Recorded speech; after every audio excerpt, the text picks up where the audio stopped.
Hello listeners, welcome to my channel Dark Knights. सारी video updates के लिए मेरे चैनल डार्क नाइट्स को सब्सक्राइब करके बेल नोटिफिकेशन को ऑन कर दें ताकि आपको मिलती रहे वीडियो से जुड़ी हुई सारी नई अपडेट्स। तो आइए सुनते हैं आज की वीडियो में दिलो दिमाग को सुन कर देने वाली एक बहुत ही भयानक और डरावनी कहानी, जिन पार्ट 1। कभी कभी हमारी ज़िंदगी में कुछ ऐसे वाक़यात पेश आते हैं जो हमेशा के लिए अपनी छाप पीछे छोड़ जाते हैं। कुछ ऐसे वाक़यात जो ज़िंदगी भर भुलाए नहीं भुलाए जाते और हमेशा के लिए हमारे दिल और दिमाग की दीवारों से चिपक कर रह जाते हैं। ये कहानी भी एक 21 साला लड़की की है जो अपनी ज़िंदगी को बड़े ही आराम और खुशो खुर्रम तरीके से बसर कर रही थी कि एक दिन अचानक उसकी ज़िंदगी में सब कुछ उथल पुथल हो गया। कॉलेज ख़त्म होने और ग्रेजुएशन पूरी करने के बाद उसने घर पर ही रहकर घर के छोटे मोटे कामों में माँ की मदद में हिस्सा लेना शुरू किया। अंदाज से ज़रा नखरीली, ज़िद्दी पर चंचल लड़की जिसकी खूबसूरती देखते ही बनती थी और उसकी खूबसूरती में चार चांद लगाते उसके खूबसूरत लंबे काले बाल। नाम था नीलोफर। प्यार से माँ और पापा उसे नीलो बुलाते। तो आइए जानते हैं ऐसा क्या हुआ जो एक दिन इनकी ज़िंदगियों में सब कुछ बदल गया। एक शाम जब नीलो अपने बाथरूम से नहाते हुए तौलिए से बालों को सुखाते हुए बाहर निकली, उसी वक्त माँ ने उसे बीच में ही टोका और कहा, नीलो बेटा, कितनी बुरी बात है, कितनी बार तुम्हें समझाया है ना, शाम के वक्त नहीं नहाया करते, तुम हो कि सुनते ही नहीं हो मेरी। क्या माँ, आप भी, ऐसा कुछ नहीं होता, ये सब पुरानी बातें हैं। ठीक है भाई, मत मानो, आजकल के बच्चे भी ना सुनने ही कहाँ होती है इन्हें। माँ ने कुछ ही शब्दों में बहस को ख़त्म करते हुए एक आह भरी और रात के खाने की तैयारियों में लग गई कि तभी उनका ध्यान नीलो ने दोबारा अपनी हरकत से खींचा। अरे अरे, अब कहाँ चल दी तुम खुले हुए बालों में? माँ ने कड़क अंदाज में पूछा। इस पर नीलो, जो कि छत की आधी सीढ़ियाँ चढ़ चुकी थी, अपने कदमों को थामते हुए ज़रा संभली और मुड़कर माँ को देखा और कहा, तौलिया सुखाने छत पे जा रही हूँ माँ, और कहाँ। कोई ज़रूरत नहीं है। माँ की आवाज़ में कड़की पहले से ज़रा तेज़ थी। चलो आओ वापस, शाबाश, मैंने कहा है ना, खुले बाल लेकर शाम के वक्त छत पर नहीं जाना है। और माँ, क्या आपसे किसी ने नहीं कहा कि जाते हुए को पीछे से नहीं रोका करते? नीलो ने माँ का कुछ छुपे हुए अंदाज में मजाक उड़ाया और एक ही सांस में सीढ़ियों पर उछलती हुई छत पर जा पहुँची। इधर माँ ने अपना सर पीट लिया और वापस से कामों में लग गई। इधर नीलो अभी छत पर पहुंची ही थी कि दिल को छू जाने वाले नज़ारे उसकी आंखों के सामने थमे हुए मानो उसी की राह देख रहे थे। बादलों के पीछे डूबता हुआ सूरज अपनी भरपूर लालिमा पूरे आसमान पर बिखेरे हुए था, जो माहौल को और ज़्यादा खुशगवार बना रहा था। परिंदों की आवाज़ धीरे धीरे कम हो रही थी। यकीनन उनका अब अपने अपने घोंसलों में जाने का वक्त था। मध्यम मध्यम हवा उसके चेहरे को बार बार चूम जाती। उजाले को सिमटने में अब कुछ ही समय बाकी रह गया था। नीलो ने तौलिया फैलाते हुए इन सब चीज़ों का जायज़ा लिया और पास ही रखी कुर्सी को सरकाते हुए उस पर बैठ गई। पता नहीं क्यों, पर आज पहली बार उसे इस छत पर एक अजीब सी कशिश महसूस हो रही थी, जिसने उसके मन को अंदर तक खुशगवार बना दिया था। उसके बालों से अभी भी पानी की कुछ बची कुची बूंदें ज़मीन पर टपक रही थीं। इस तरह आज तो वो और भी दिलकश नज़र आ रही थी। वो कुर्सी पर बैठी अपनी खुशी में गुम थी कि तभी उसका ध्यान किसी तरह की आहट से टूटा और उसे ऐसा लगा वो ख्वाबों की दुनिया से निकलकर मानो अभी अभी होश में आई हो। पत्तों की सरसराहट की आवाज़ थी, न जाने हवा के बहने की या फिर किसी के कदमों की आहट की। नहीं नहीं, कदमों की आहट की आवाज़ कैसे हो सकती है? यहाँ तो बस मैं हूँ।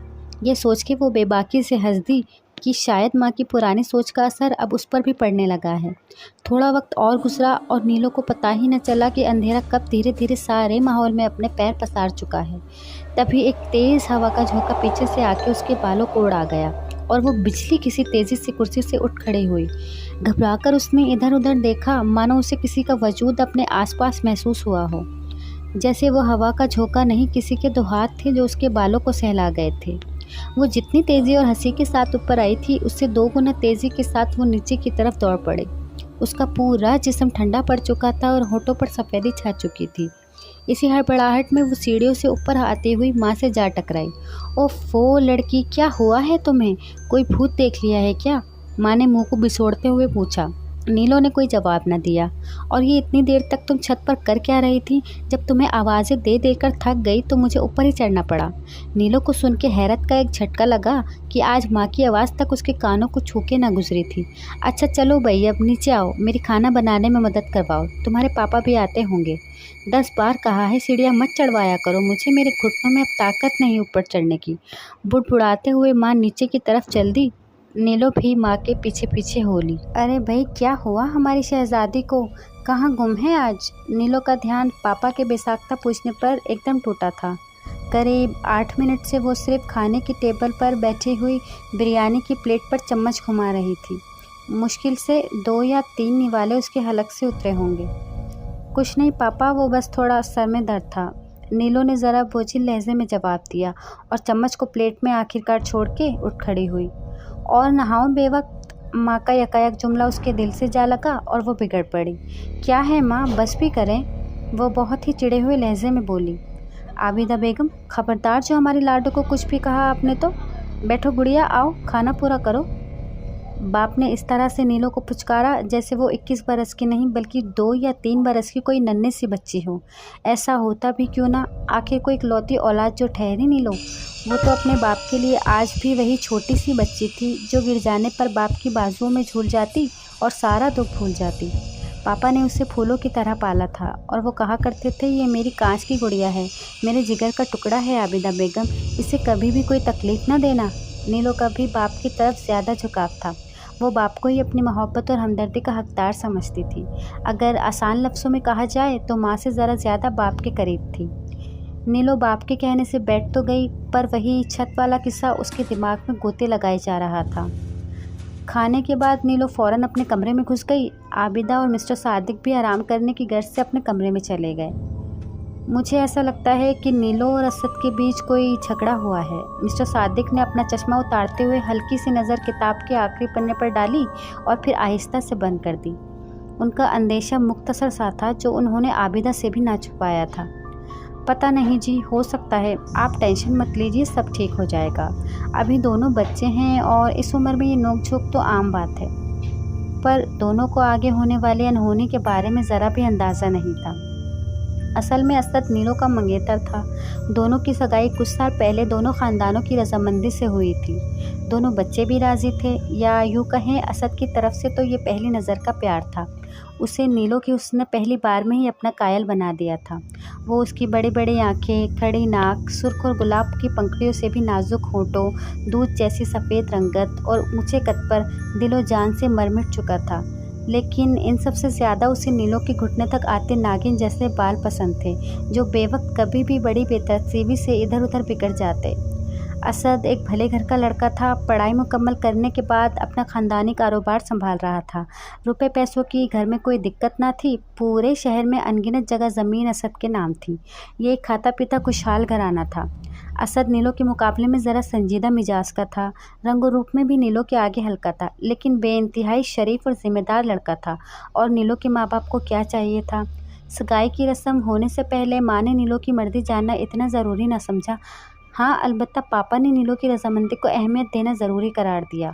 नीलो ने भी बाप की मर्ज़ी के आगे हाँ में सर हिला दिया और उसने खुलकर तो किसी तरह का इजहार न किया, लेकिन कोई शिकवा भी न किया था। उसकी हाँ में इनकार की कोई झलक दिखाई न दी थी। सुबह के 11 बज चुके थे, पर नीलो अपने कमरे में ही बंद थी। मिस्टर सादिक तो सुबह ही अपने दफ्तर के लिए निकल चुके थे और आबिदा उनको भेजने के बाद अपनी दूसरी नींद की झपकी लेकर काफ़ी देर पहले ही उठ चुकी थी। उसने टेबल पर नाश्ता रखा और घड़ी पर नज़र मारती हुई नीलो के कमरे की तरफ चल दी। नीलो, नीलो बेटा। माँ ने उसके कमरे का दरवाज़ा खटखटाते हुए 2 मरतबा आवाज़ लगाई, लेकिन कोई जवाब न आने पर माँ वापस हॉल की तरफ चल दी। शायद ये ठीक ही कह रहे थे, इन दोनों का कोई बहुत बड़ा झगड़ा हुआ है, माँ ने खुद से ही कहा। तभी डोरबेल बजी और आबिदा ने दरवाज़ा खोला तो देखा असद हाथों में फूलों का गुलदस्ता लिए दरवाजे पर खड़ा था। अरे बेटा तुम? आबिदा को अपने आप ही पता न चला कि उसका ये पूछना किस मकसद से था।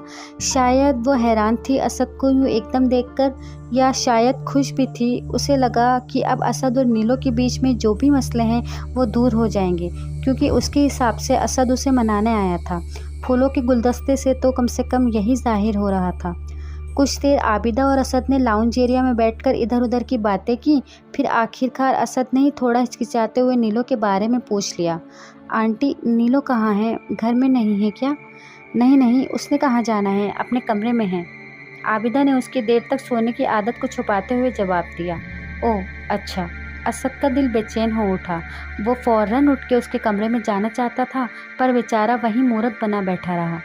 इधर आबिदा भी मौके की तलाश में थी कि वो असद से नीलो और उसके झगड़े के बारे में कुछ जान सके, और फिर वो एकदम बोल पड़ी। बेटा, नीलो और तुम्हारा कोई झगड़ा हुआ है क्या? नहीं तो आंटी, इनफैक्ट मेरी तो उससे कुछ दिन से बात भी नहीं हुई है। असल में पापा और मुझे एक बिज़नेस मीटिंग के सिलसिले में दूसरे शहर जाना पड़ा। कल ही हम लोग लौटे हैं। कल से मैं नीलो को फ़ोन कर रहा हूँ, पर वो रिसीव ही नहीं कर रही है। असद ने सारा मामला एक साथ कह सुनाया, जिससे कि वो बस जल्दी बात ख़त्म कर नीलो से मिल सके। आबिदा सोच में पड़ गई। क्या हुआ आंटी, सब ठीक तो है? हाँ बेटा, आबिदा ने कुछ सोच के जवाब दिया। जाओ नीलो से मिलाओ, जब तक मैं तुम दोनों के लिए चाय लेकर आती हूँ। आबिदा ने जैसे असद के दिल की बात पढ़ ली थी। यही तो वो चाहता था। असद नीलो के कमरे की तरफ बढ़ा और आबिदा किचन की तरफ। नीलो के कमरे का दरवाज़ा अभी तक बंद था। असद ने दरवाज़ा खटखटाया, पर वही पहले वाला मामला हुआ। कोई जवाब न आया। नीलो, असद ने फिर नीलो का नाम धीरे से पुकारते हुए एक मर्तबा और खटखटाया। उसकी आवाज़ में भरपूर मोहब्बत और बेचैनी थी। तभी असद ने कुछ महसूस किया कि कमरे के अंदर से किसी तरह की आवाज़ें आ रही थी। उसने दरवाजे पर कान लगाया तो साफ साफ अंदर से किसी के हंसने और बातें करने की आवाज़ें आ रही थी। ये नीलो थी, जो कभी ज़ोर ज़ोर से हंसती तो कभी धीरे धीरे बातें करती। उसके साथ कौन था, यह असद को पता न चल सका, पर यकीनन कोई तो था। इस बार असद ने पहले के मुकाबले थोड़ी तेज़ी से दरवाज़ा खटखटाया और दरवाज़ा खुला। हाय नीलो, असद ने कमरे के अंदर जहाँ तक उसकी नज़र जा सकती थी वहाँ तक एक सरसरी निगाह दौड़ाते हुए बोला। हाय। नीलो की आवाज़ में अभी वो पहले वाली चौखी और दिलचस्पी ना थी। क्या कोई फ्रेंड आई हुई है तुम्हारी? असद ने झट से पूछा। नहीं तो क्यों, और आप यहाँ कैसे? नीलो ने असद के हाथों में थमे हुए गुलदस्ते को देखते हुए पूछा।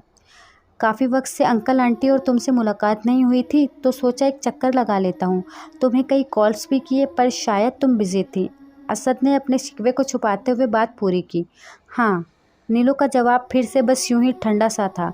साफ जाहिर था कि वो अभी असद की मौजूदगी से परेशान हो उठी थी, मानो जैसे असद को इस वक्त वहाँ होना ही नहीं चाहिए था। ये तुम्हारे लिए। असद ने नीलो की तरफ फूलों का गुलदस्ता बढ़ाते हुए कहा। Thank you. नीलो, जो कि अभी भी दरवाजे पर खड़ी थी, गुलदस्ते को कबूल करते हुए बोली। असद ने एक बात पे गौर किया। आज नीलो के कमरे से किसी तरह के परफ्यूम या इत्र की बड़ी तेज़ खुशबू आ रही थी। इतनी तेज़ कि उसकी गंध से असद के सर में दर्द होने लगा। पूरा कमरा महक रहा था, लेकिन कमरे में कोई ना था, जैसा कि असद को शक था। अच्छा नीलो, आई गॉट अ गो, ध्यान रखो अपना। असद ने जब नीलो का बुझा बुझा हुआ अंदाज देखा तो उसके पास चले जाने के सिवा कोई रास्ता ना बचा। वो मायूस हो गया था। सोने पे सुहागा ये हुआ था कि उसके मन में शक की हल्की सी चिंगारी फूट पड़ी थी। वो लाउंज एरिया में वापस आ ही रहा था कि आंटी आबिदा हाथों में चाय नाश्ता लिए असद की तरफ ही बढ़ रही थी। अरे बेटा, क्या हुआ, नीलो से मुलाकात नहीं हुई? आबिदा ने असद के चेहरे की मायूसी को भांपते हुए पूछा। नहीं आंटी, मैं मिल आया हूँ, बस थोड़ा जल्दी में हूँ, अभी के लिए इजाज़त चाहता हूँ। असद का लहजा बनावटी मुस्कुराहट में लिपटा हुआ था। वो नहीं चाहता था कि आंटी आबिदा को उसकी मायूसी का पता लगे। बेटा, चाय तो पी जाते, आबिदा ने कहा। Next time for sure. इतना कह के असद वहाँ से चला गया। वो ऐसे जल्दी में निकला कि आबिदा को हैरत हुई। ना जाने उसे अचानक कौन सा काम याद आया था। इधर असद पूरे रास्ते ड्राइव करते हुए नीलो के कमरे से आती आवाज़ें, उसके रूखे लहजे और उसके कमरे से आती हुई तेज़ खुशबू के बारे में सोच रहा था। उसने अपने दिल में उठने वाले शक को वही थपकी देकर सुलाना चाहा था, पर अब तो वो चिंगारी उसके दिल और वजूद को आहिस्ता आहिस्ता सुलगा रही थी।